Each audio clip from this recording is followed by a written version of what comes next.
Hello everyone, welcome back to another of our Ken Seminar series. Today we have Assistant Professor Kontou, relatively new faculty here at UIUC. And she was in Florida before here, and before that, Virginia Tech. She's going to talk to us about the worth of electric car charging and charging stations, and how to price it. So let me help me welcome Ria. Well, thank you very much for the opportunity to be here and present. I'm very excited to present to you my work on data-driven modeling of electric vehicle charging infrastructure, pricing, and worth. But first, since I'm new here, I'm gonna go through a brief introduction. I am Professor Kontou, and I recently joined the Department of Civil and Environmental Engineering at the University of Illinois at Urbana-Champaign, so just this fall. Before that, I've been in a couple of different places. All my degrees are in civil engineering. I got my master's from Virginia Tech, my PhD from the University of Florida, and after that I spent some time doing a postdoc at the University of North Carolina, Chapel Hill, and the National Renewable Energy Lab in Denver, Colorado. My research primarily focuses on sustainable transportation systems modeling, and I do work that is interdisciplinary a lot, tackling energy and transportation nexus, right? So, research question that I'm very much interested in answering is how can we lead the way to a more sustainable transportation system? And the notion of sustainability encompasses the conservation of natural resources, looking into the fuel that help us move, right? We are interested in the transportation system, as well as the minimization of environmental externalities that are associated with the transportation sector. And making sure that we meet these goals, but the benefits that are accrued by meeting these goals are allocated in an equitable manner across different population segments that make our society, right? So my research primarily focuses on emerging transportation systems and technologies. And this means that I'm looking into ways that electrified mobility, shared mobility like ride sourcing, and different types of multimodal mobility can help us lead those sustainability goals, right? As well as the connectivity and automation trends and how those impact such goals that are set by researchers or policymakers. At the end of the day, in order to meet this goal with those means, I employ and develop new computational methods, including operations research and optimization, which help me determine the optimal policies that we can put forward in order to make sure that we transition to the new sustainable mobility, let's say equilibrium, right? And also use econometrics in order to capture demand in an accurate way, in a representative way, and simulation and heuristics in order to be able, in a micro level, account for those changes in the transportation system. The first study that I'm going to present to you was recently published, so this January just published the Transportation Research Part D journal that tackles work that is being done in transport and environment space, and refers to the willingness to pay for public charging for electric vehicles. What is the motivation and why is this study important? We know from existing empirical evidence that essentially charging infrastructure is an important factor that is associated with electric vehicle sales. At the very same time, from revealed preference surveys and from electric vehicle drivers, we know that the majority of charging right now is being done at home. But evidence also demonstrates that charging infrastructure in public places is important because it helps us essentially alleviate this range anxiety that drivers feel and enable these non-habitual long-distance trips to occur. At the very same time, helps us build confidence in the electric vehicle market, right? Because we essentially improve the visibility of the product through providing charging infrastructure, which is a notion that is being captured in different types of models as network effects or spillover effects.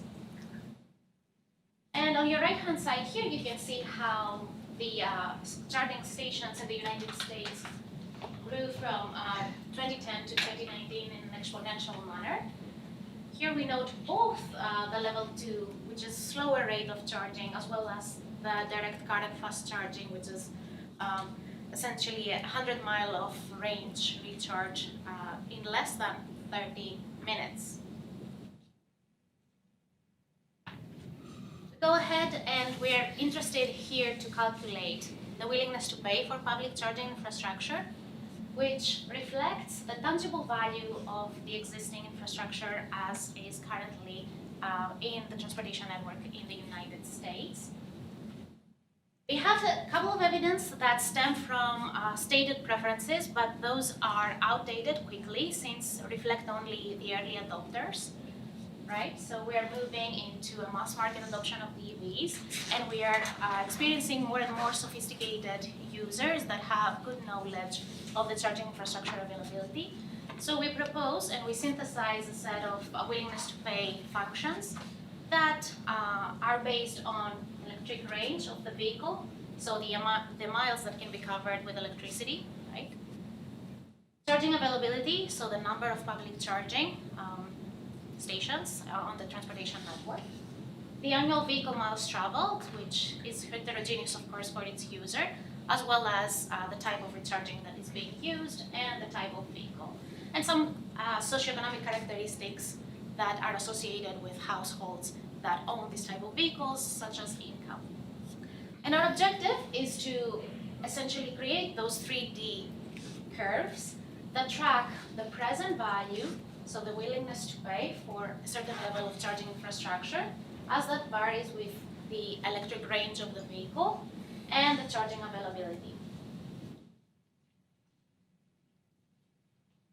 So what is the willingness to pay? The definition stems from Variant's microeconomic analysis book.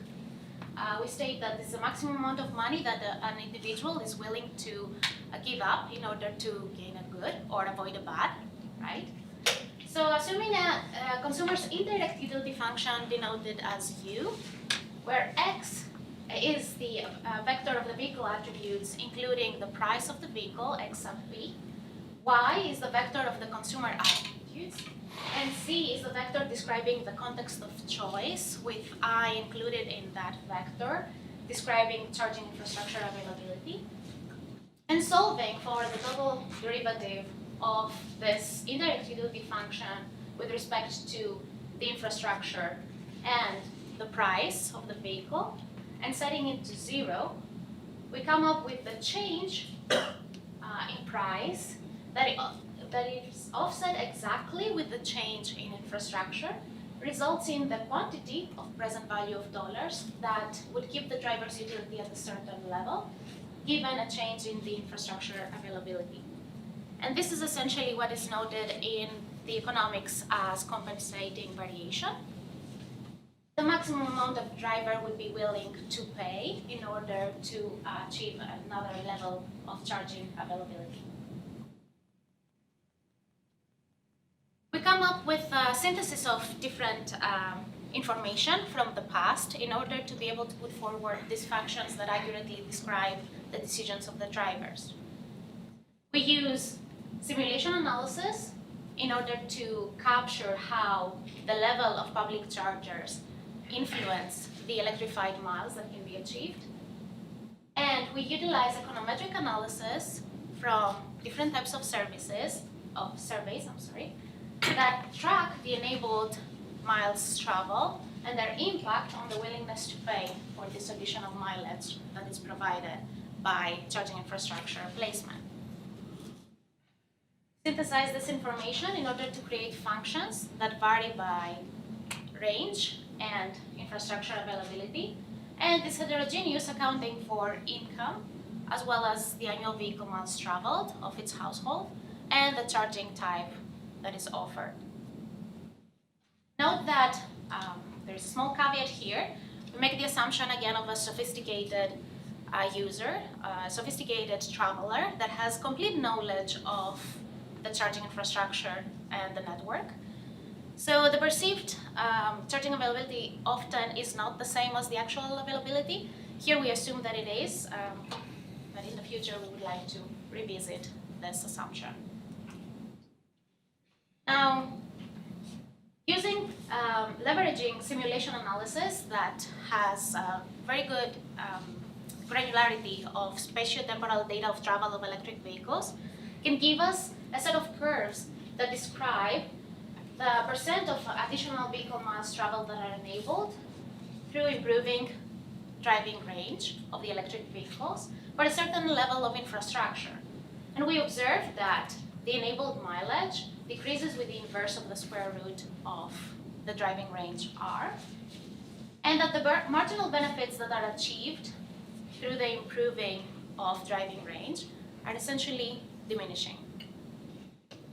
For plug-in hybrid electric vehicles, so vehicles that have not only a battery but also a gas tank and operate in charge depleting and charge sustaining mode using only electricity or gasoline, respectively, we observe that the fraction of miles in charge depleting mode are increasing in a quadratic manner with respect to the charging station availability, right? And we also demonstrate how the value of additional public charging is reduced by increased range, looking into the difference of this blue curve over here to the black curve that corresponds to a plug-in hybrid electric vehicle with 10 miles of range and a vehicle with 40 miles of range.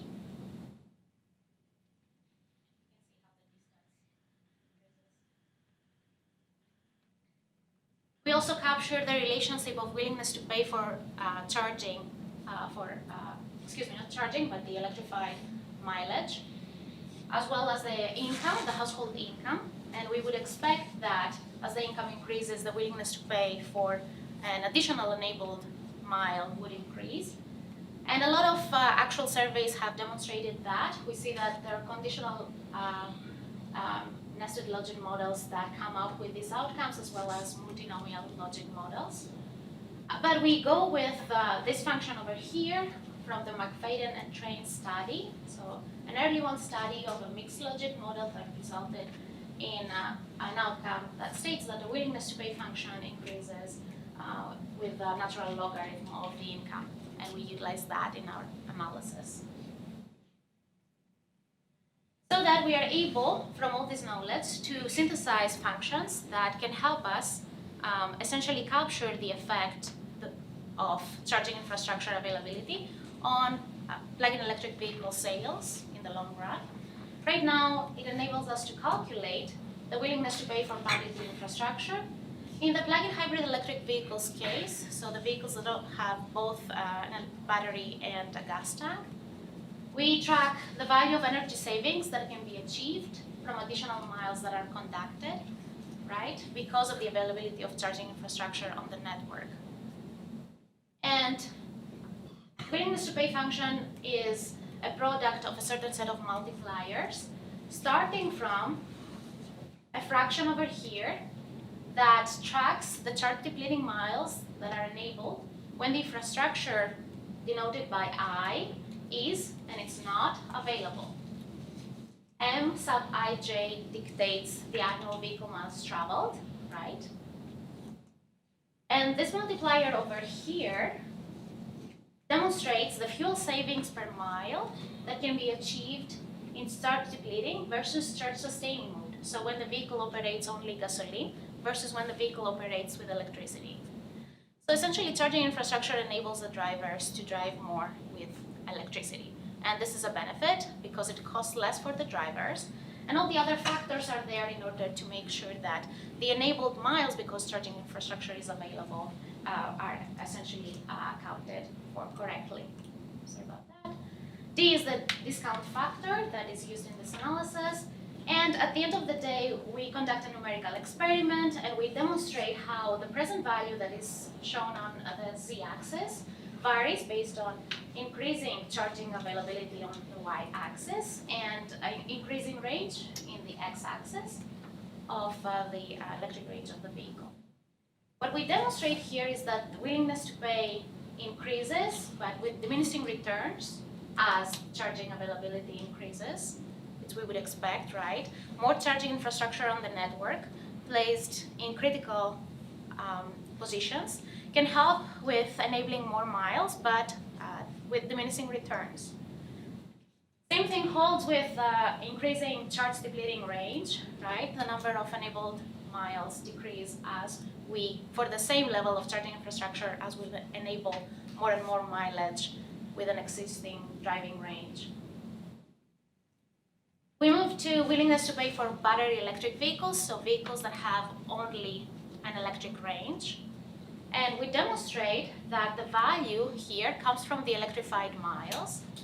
So we are enabling electrified miles with charging infrastructure, but we have to take into consideration the cost, the time cost, the monetized cost that it takes for the driver to reach a certain station, right? Because you got to go out of your way in order to find the station.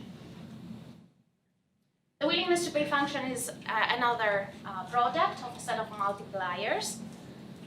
Essentially, the first multiplier denotes the enabled electrified miles that depend on the natural logarithm of charging infrastructure. So essentially helps us to track the relationship between charging infrastructure availability and the enabled additional miles that are being achieved. The second component over here demonstrates how e-miles decrease with an increased range of the vehicle for a given charging infrastructure availability. MIJ is the annual vehicle miles traveled, right? So we would expect a portion of those to be electrified by a certain level of charging infrastructure. And this component over here demonstrates the value per mile of additional electrification, travel enabled with electricity, minus this component that demonstrates the cost of accessing charging stations. Right? As it was noted before, there is a time component in reaching charging stations, which are not always on our way. So we are taking that into consideration. V sub j is the value of an enabled electrified mile that varies by income. Wj is the value of time, which again varies by income. And this is the additional time that we need in order to access charging infrastructure compared to a case where we have perfect coverage. So the maximum coverage essentially using a node-based model to define it in a certain transportation network. Again, we're able to conduct a numerical experiment and demonstrate how this willingness to pay varies with those two characteristics, the range of the vehicle and the charging availability. And we show similar trends, but here we have also the opportunity to demonstrate the difference in income. As the income increases, so on your left-hand side, the subgraph here demonstrates that for low range and relatively high charging availability, we would see that the charging stations already on the network worth more than 5K for a household that has annual income more than 100K. This value drops a little bit for households that have annual income a little bit less than 70K, but still is in the range of 3,000.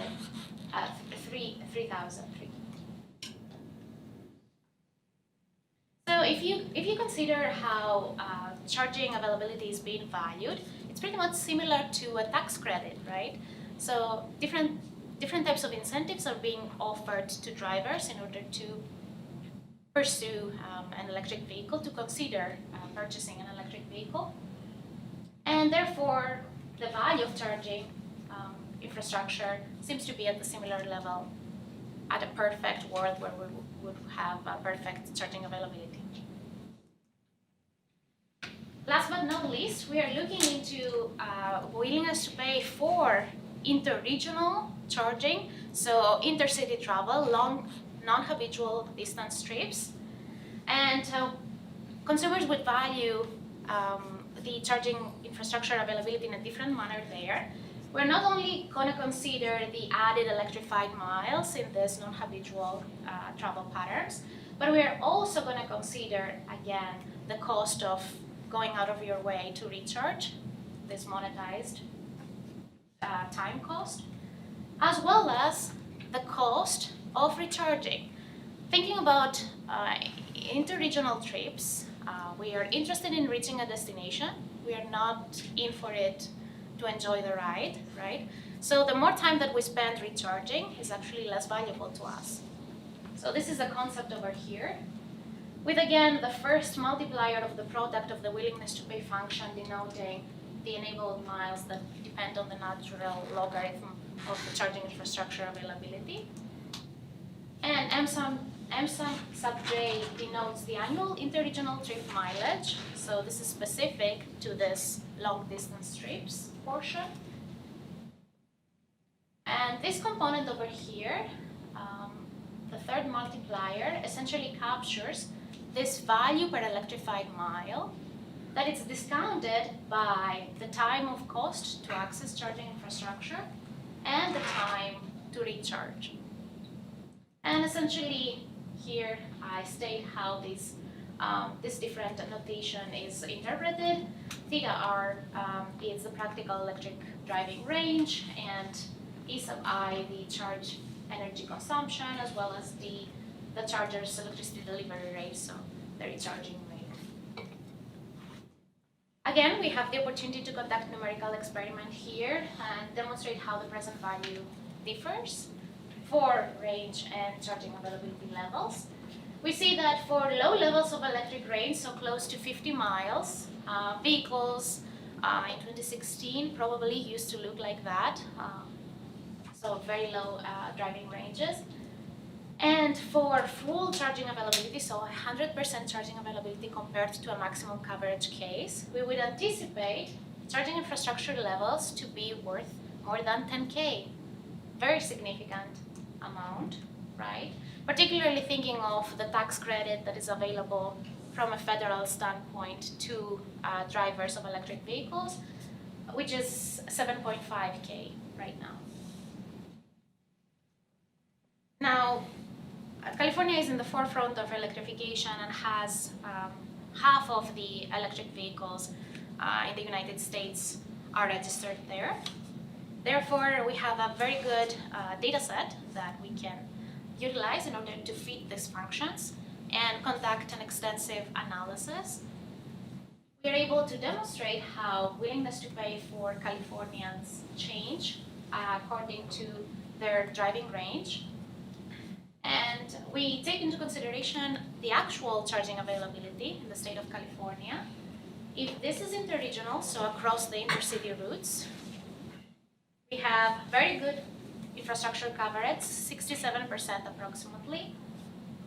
In the intra-regional level, so within metropolitan regions, very low coverage of fast charging infrastructure at 6.7%, which essentially dictates the shape of our curves here. And we see that the intra-regional charging availability is much lower, which results in lower willingness to pay values for it, right? And for ranges that are below 200 miles, we can see that intra-regional willingness to pay for charging grows above 2K. It's not necessarily the case for the intra-regional. In this, in this slide over here on your right-hand graph, we can demonstrate how the willingness to pay varies by station availability, right? So under the assumption that there could be investments in charging infrastructure and these things could change.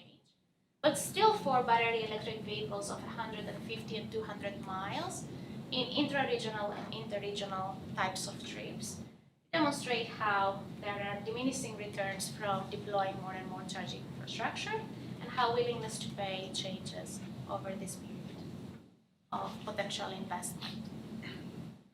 And this type of analysis helps a lot policymakers in incorporating this type of values in their projections for future electric vehicle sales numbers.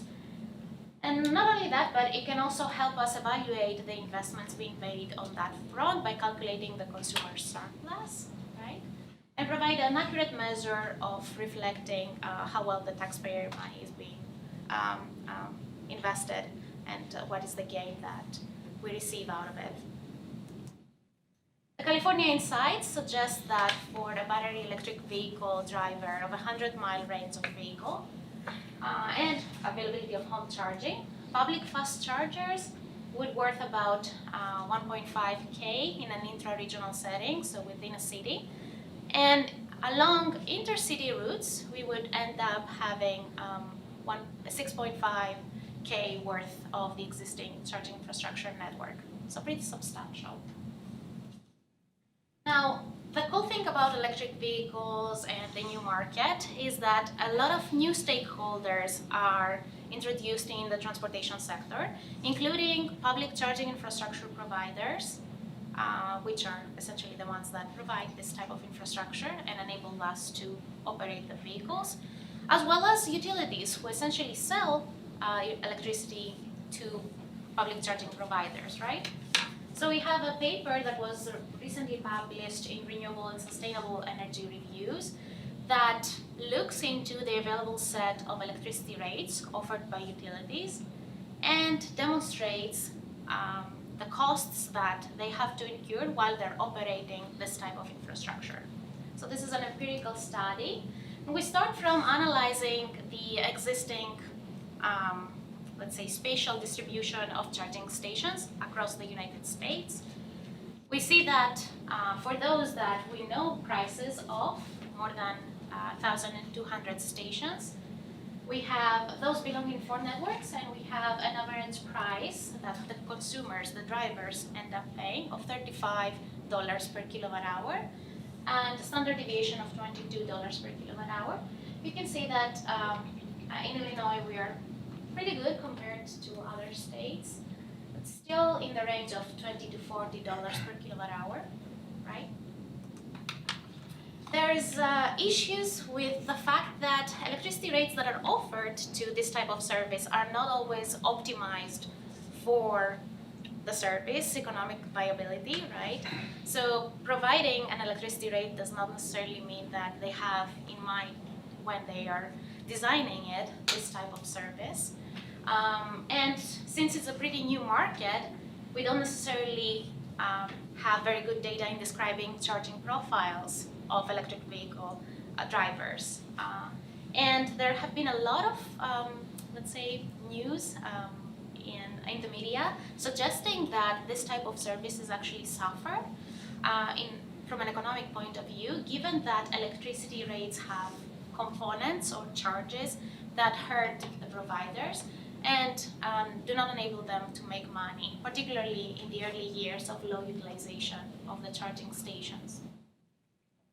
So we are interested in reviewing this claim, but before diving into the way that we pursue it, I'm going to go through an electricity bill that we would anticipate having to pay after providing charging infrastructure.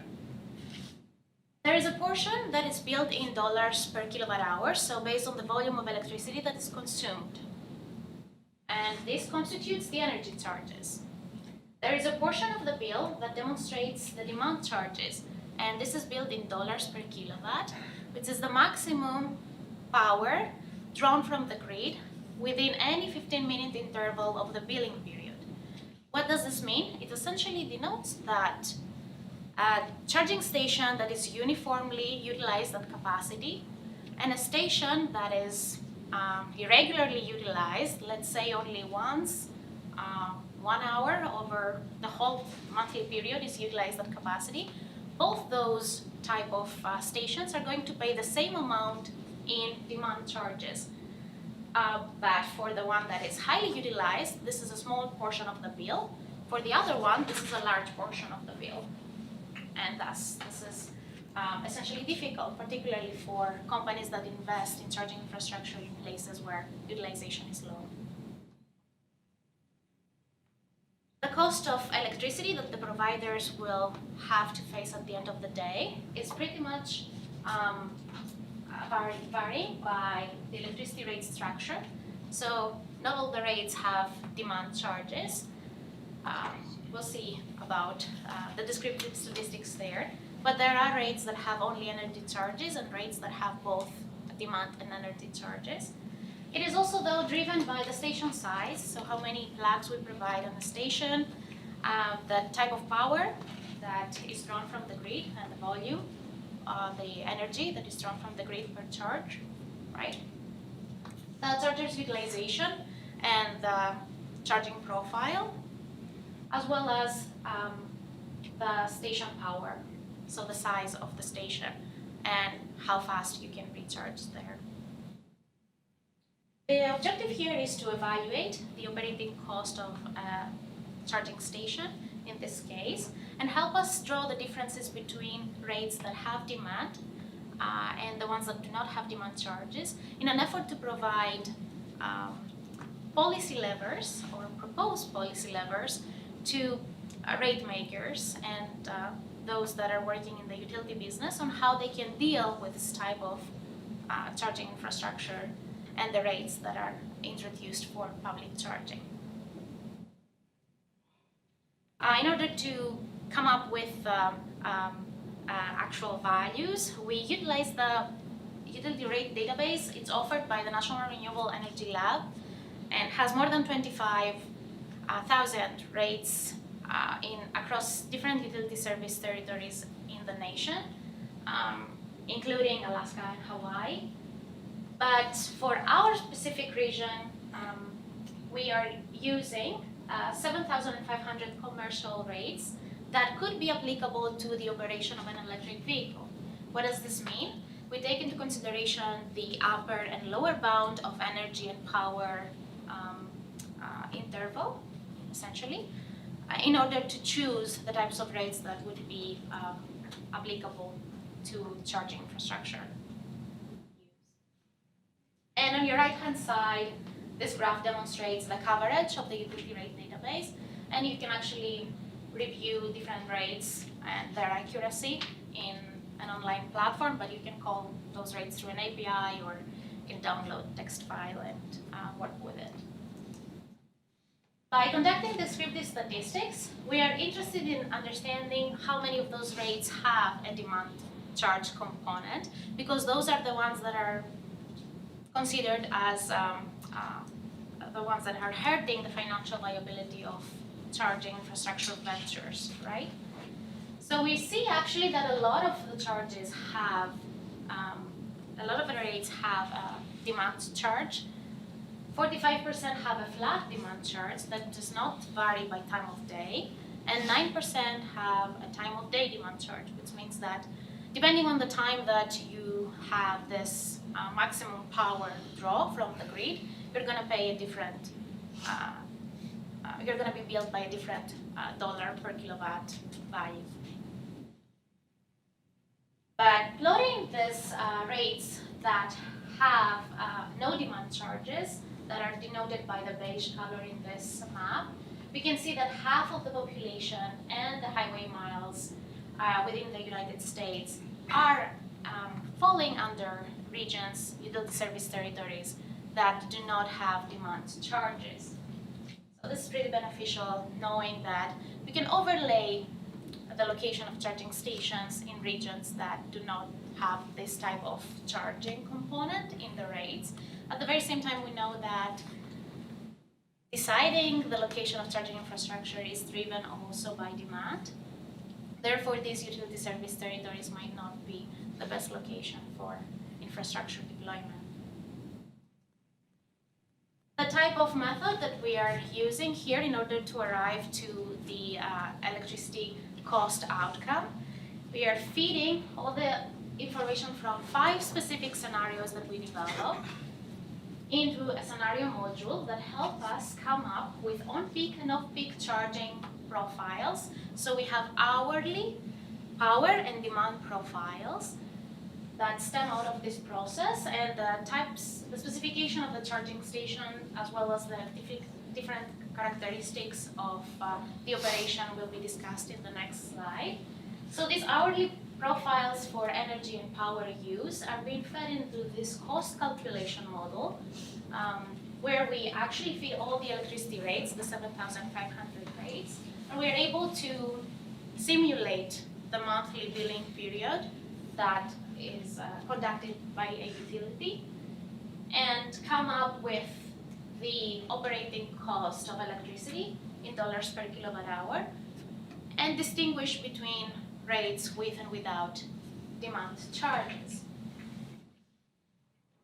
Now, this is the set of scenarios that we are reviewing, starting from a scenario with a small direct current fast charging station of 50 kilowatt power, which is normally the case nowadays, where we have only one recharging event per day and 8.8 kilowatt hours volume of electricity being drawn from the grid per recharging. We are transitioning in scenario 2, a small, again, utilized fast charging station with 16 recharging events per day. Everything else in terms of the specification is the same. Scenario 3, intermediate utilization station, where we have 150 plug power and enable power sharing between 4 ports up to 300 kilowatt. And the number of recharging events grow to 48 per day, which we would assume an operation in 2022 to look like, as we're having more and more vehicles being introduced that are electric. Scenario 4 describes the operation of a very large charging hub that has power of 400 kilowatt, so an extreme fast charging station, as the Department of Energy denotes, but it's utilized only once per day, so it's an allocation that is not very attractive for demand, compared to scenario 5, where we have more than 20 plugs, 400 kilowatt of power, and more than 500 recharging events per day. So pretty busy hub, right? Pretty much like, describe it like a gas station. We come up with the median electricity cost across those 5 scenarios. Those are presented in those columns. And we track what happens for rates that do not have demand charging in the first row, rates that have flat demand charging, and those that have time of use demand charging. Remember, no demand charging means no billing in dollars per kilowatt. Flat demand does not change over the day, the dollars per kilowatt billing. And time of use demand, it fluctuates over the day. What happens is that under scenario 1, excuse me, and scenario 4, where we have very low utilization of the charging stations, we see that no demand charges are actually very attractive. So these rates are very attractive because as we are moving to flat demand charges and time of use demand charges rates, you can see how the median electricity cost rises to $1.5 per kilowatt hour. And it is 15 cents per kilowatt hour in the no demand charges case.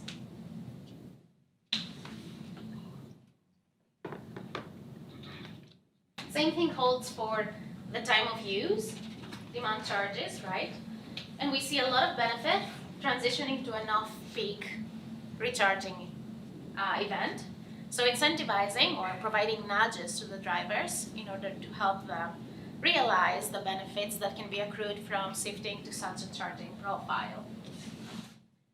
Now those extreme differences are not being observed in scenarios where we have better utilization of charging stations, but we still see an improvement in shifting to off-peak charging, particularly in cases such as scenario 3 for time of use demand charges and rates that fall under this category.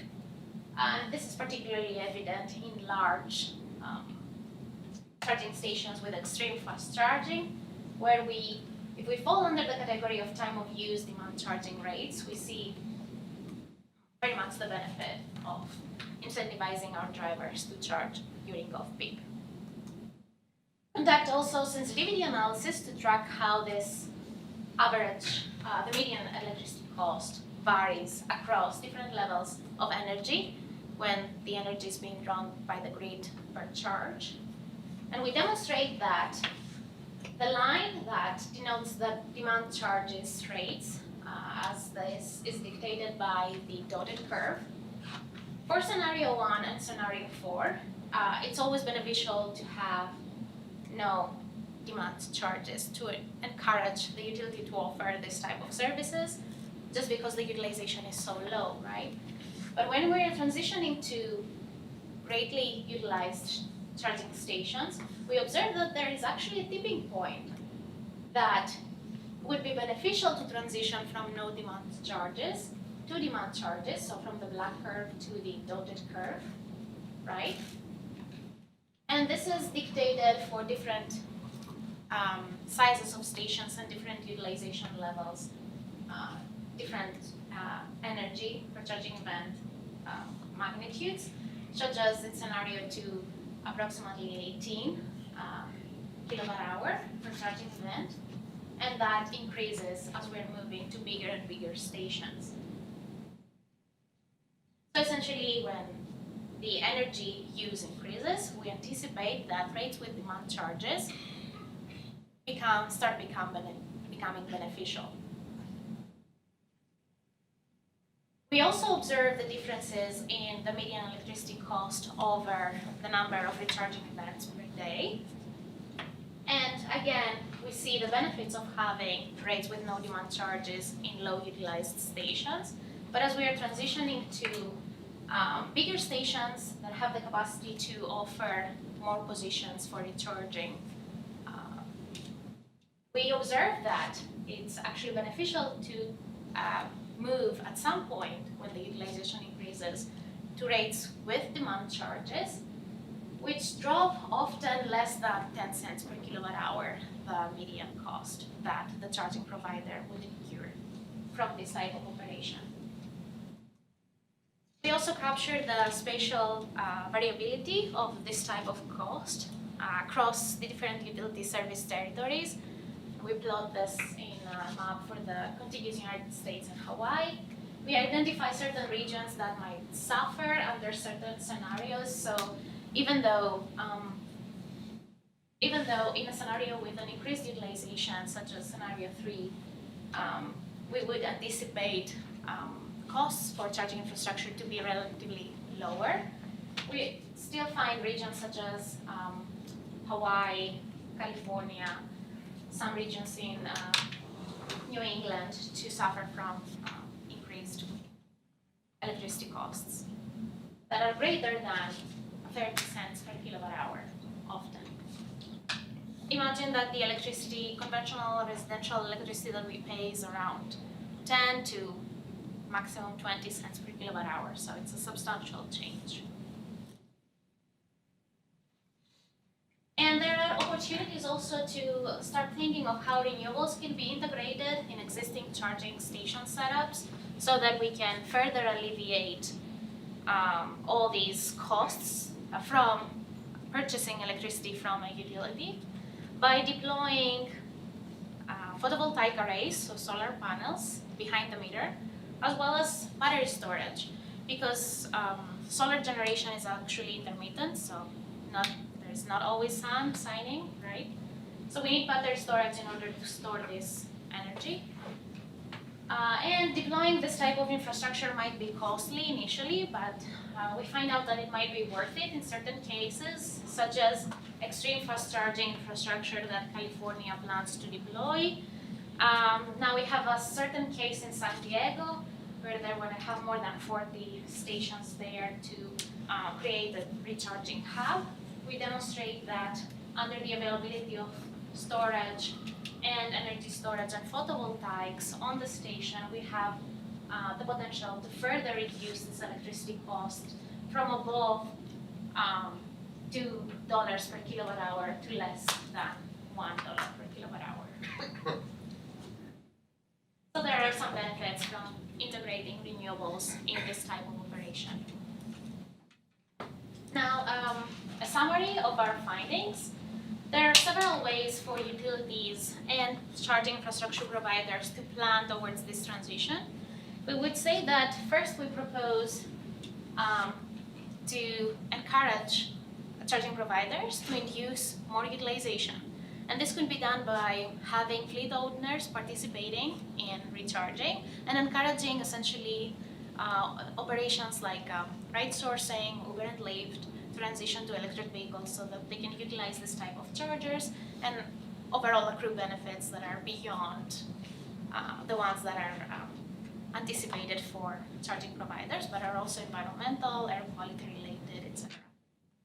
There are also opportunities to propose a hybrid model of electricity rates. So in the early stages of transition to electrification, get rates without demand charges, but then as utilization ramps up over the years, introduce demand charges that can be beneficial for the station's financial viability. That's pretty much it. I want to thank you once again for the opportunity to present here, and I hope that you're going to have interesting questions to discuss.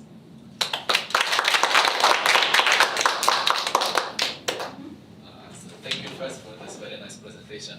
I have just one question, which is, whenever you were talking about the cost and the willingness of the user to pay money for electric infrastructure, if we look at it just from a perspective of electricity and electric cars, then yes, I totally agree. But we have to think about something else. I'm not sure how it will be integrated in this, is that now we have fuel and there is a tax on the fuel that goes into fixing the roads.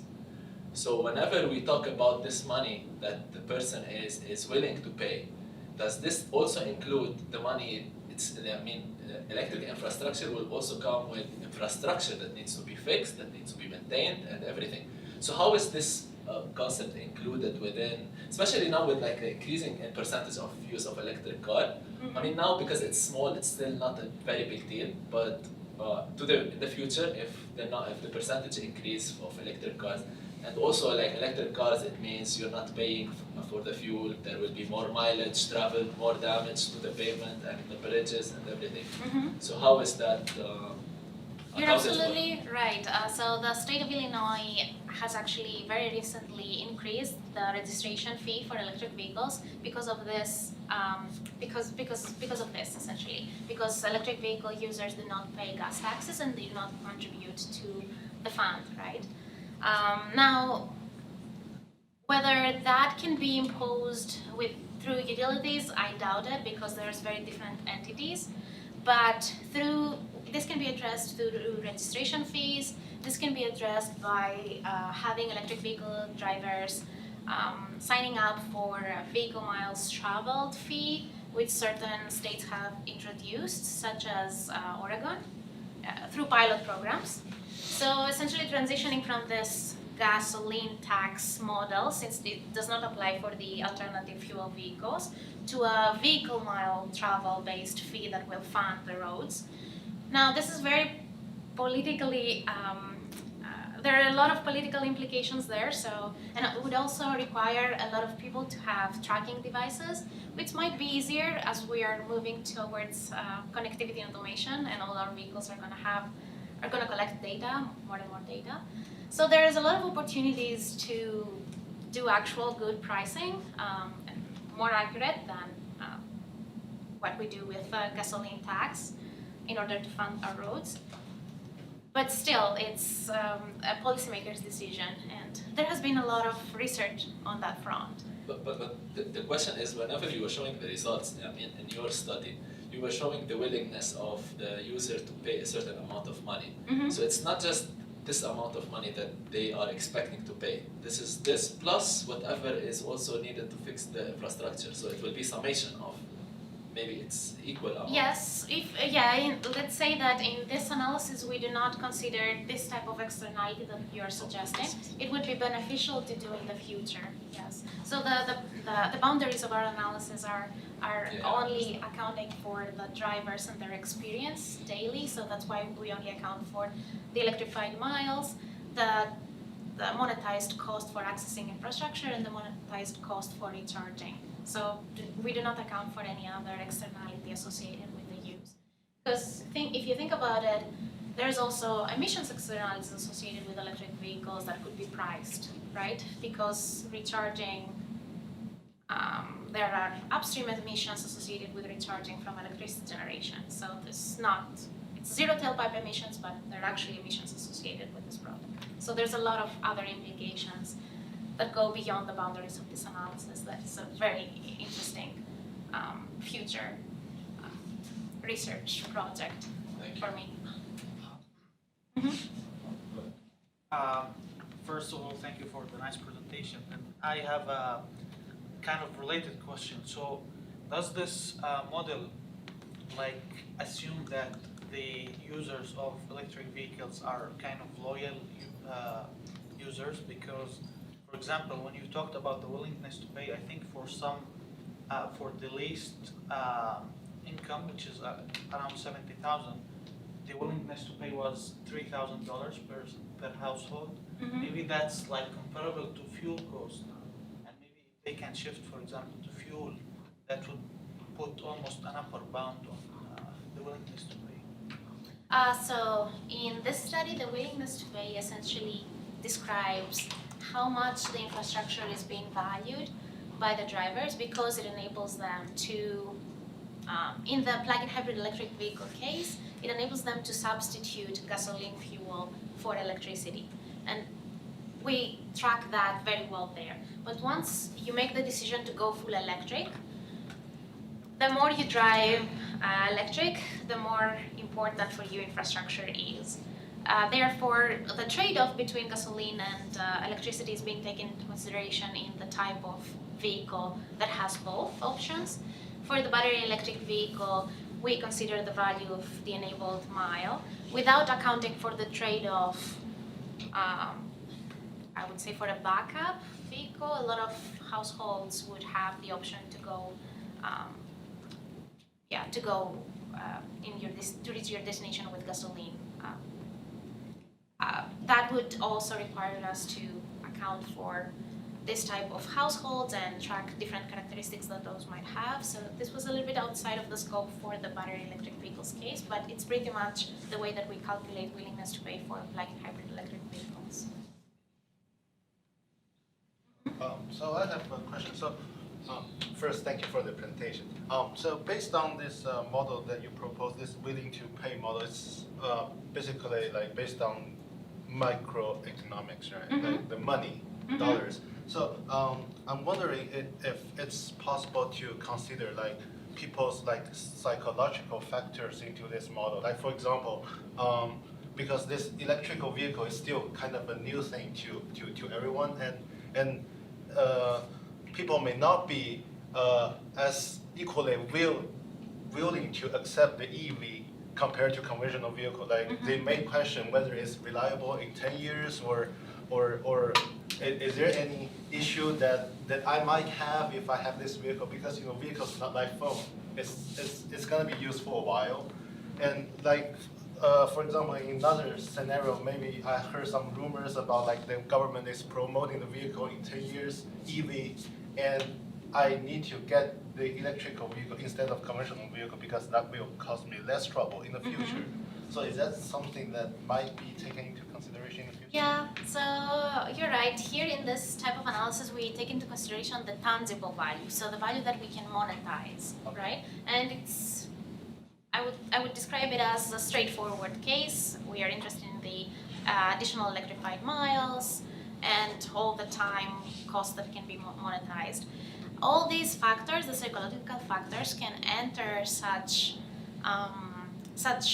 let's say, a function, but for an engineer like me, it would be difficult to quantify. But I'm open to collaborating with sociologists or planners that have a better understanding of how these factors can be translated in numbers, yes, and utilize them, having them enter this type of analysis. Now, there have been studies in the literature, primarily the ones that build this type of logistic functions that help us track the ownership decisions for electric vehicles compared to gasoline vehicles, that account for certain characteristics such as the network effect or the visibility of the product. So how much the infrastructure availability in a certain region would impact and would drive more adoption. So there are ways to use essentially mathematical functions in these type of models to describe this type of Not engineering problem. yes, this type of adoption nudges. But yeah, for all the psychological nudges that could lead to purchasing such a vehicle, I hope that we can do more research on that front. Thank you.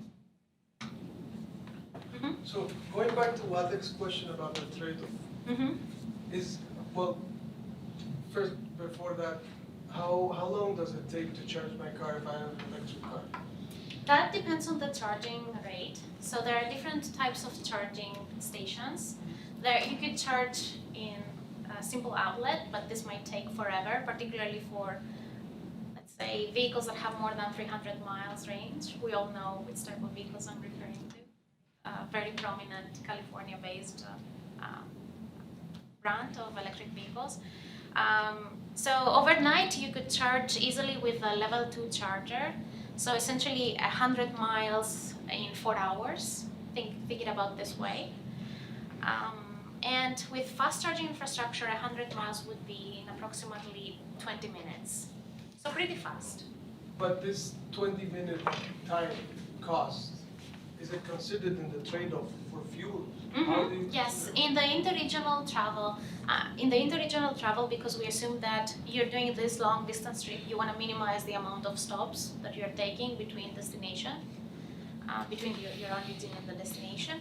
We take into consideration the cost, but in an intra-regional setting where I drive inside the city, I can find a charging station close to a location where I'm gonna actually pursue an activity, and thus this time is valuable for me. So I don't take that cost into consideration in the willingness to pay. There could be cases, of course, that the charging station location is not the same location as the one that I wanna. It's not my gym or it's not my workplace, therefore I have to go out of my way and I have to spend substantial time for charging. But this is not what we have observed that is happening right now, so we don't take that into account in the intra-regional trip. And about that willingness to pay, could you elaborate? I didn't follow. How did you change from willingness to pay to the worth values of the station? Okay, so suggesting the willingness to pay for charging infrastructure is essentially the amount of money that we value the additional electrified miles in this type of case, right? The worth of the station. Are you referring to what type of worth are you referring to? The words you presented there, the 1,500, 6,000. Yes, this is essentially how much the existing charging infrastructure worths for a person that is considering buying a battery electric vehicle. This is how this value is translated. Because the number of charging stations available on the transportation network enables them to meet a certain percent of electrified miles, accounting for all the types of impediments that they face with respect to time and cost, right? So the value that we end up computing is essentially the worth of charging infrastructure, the current levels of charging infrastructure to, in our case study, a California driver. For one person. Mm-hmm. For Yes. how much time? For how much time? Yeah, like this is. worth Yes, because we are for using 1 a year. discounting factor. Yes, it's let's say for the lifetime of the The project. person. Yes. Or was it? Let's say for the lifetime of the charging infrastructure availability. So let's say that the charging infrastructure it will be there for 10 years. We are amortizing the value. And Okay. we are computing the willingness to pay for charging infrastructure over this period.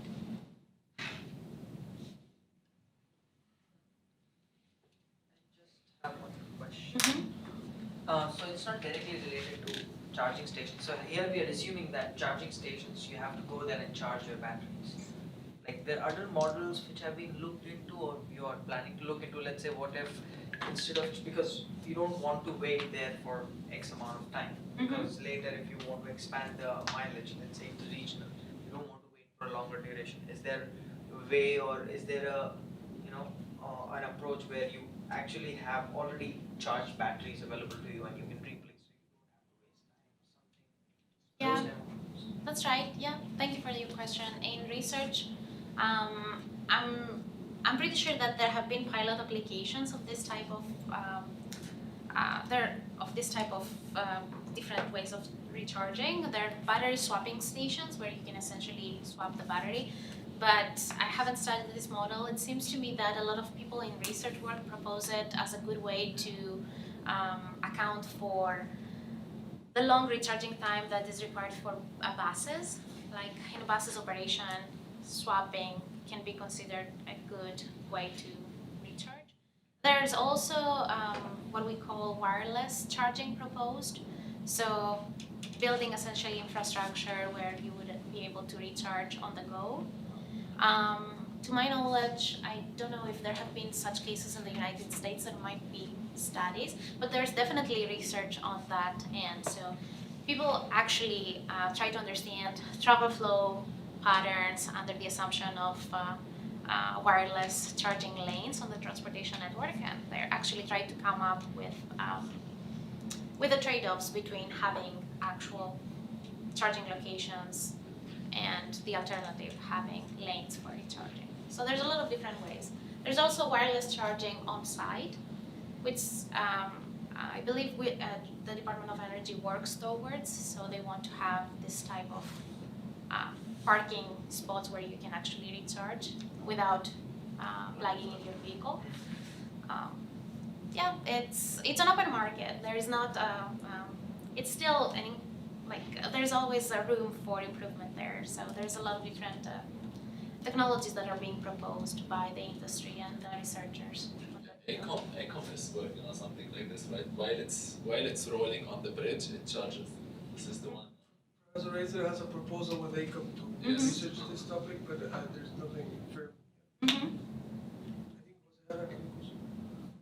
Mm-hmm. For that same vehicle that Javier mentioned of 4 hour discharging, California Tesla company, so how much typically would cost as if discharging a vehicle with that speed based on these prices that you are mentioning here? Like roughly which days are we talking about? So you're suggesting that we are interested in recharging a vehicle, an electric vehicle. The 300 miles that was mentioned in the That example. depends a lot on the outcome of the second study. So what is the electricity pricing that is being offered? If you are recharging at home, the charging pricing that a consumer is facing is essentially driven by your utility. So Amaren here dictates the rate, right? Now, if you are charging publicly, then you are offered a different type of rate, which is usually dictated as dollars per kilowatt hour or in dollars per minutes, or you subscribe to a package and essentially pay, let's say, $20 per month in order to have access to charging. Therefore, there's not one single way to answer this question. This depends a lot on your types of charging access, right? If you're at home, you save a lot because you're just using the electricity cost that is provided by your utility. If you start charging outside of home, then it can get expensive pretty quickly. Just one question, it just came to mind, most of the applications that are shown are more towards personal use of vehicles. I was wondering if there are studies or maybe future work that you're trying to do in terms of freight, because the demands and the needs of charging throughout the entire network, say of the United States, of freight trucks that could potentially platoon would be significantly different than intercity of personal vehicles or even shared mobility. You're absolutely right. There is a lot of work to be done there. There is actually a call, a Department of Energy call towards understanding better freight electrification needs and energy use for diversified alternative fuels in that space. So there is paid attention to this market. There is not a lot of research on that end, just because normally researchers start working on light-duty vehicles and then they expand to freight. But it's a very promising field.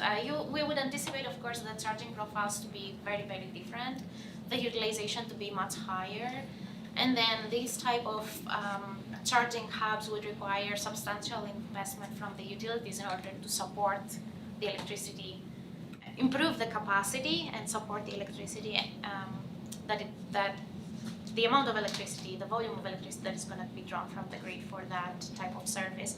And that's where the renewables integration starts building in, because this infrastructure is expensive. So it requires us to have essentially that level of utilization in order to go ahead and pursue it. So this might be a good answer for freight. More questions? Thank you.